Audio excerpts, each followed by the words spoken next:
الحمد للہ رب العالمین۔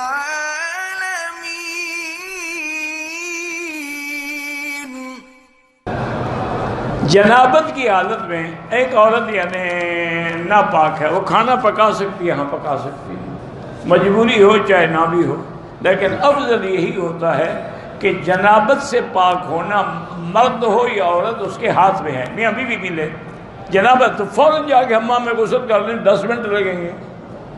یہ کیا ہے کہ وہ کچن میں جا کے کھانا پکاتی پھرے؟ حیض سے پاک ہونا اس کے ہاتھ میں نہیں ہے، اس کی تو ایک مدت ہے نا، 3 دن یا 7 دن یا 8 دن یا 10 دن۔ جنابت سے تو آپ فوراً پاک ہو سکتے ہیں، لیکن نہ بھی ہو تو پکا سکتی ہے، لیکن نہیں پکانا چاہیے۔ دیکھو نا، بزرگوں کی تاریخیں پڑھیں نا، تو پہلے جو اللہ والی عورتیں تھیں نا جی، وہ تو اپنے بچوں کو دودھ بھی نہیں پلاتی تھیں جب تک وضو نہ کریں۔ اس لیے پھر ان کے بچے بھی علماء بنے، مجتہد بنے، محدث بنے، فقیہ بنے، اور آپ نے جنابت کے بعد کھانے پکا پکا کے کھلائے ہیں تو انشاءاللہ وہ بھی فلم ایکٹر بنیں گے۔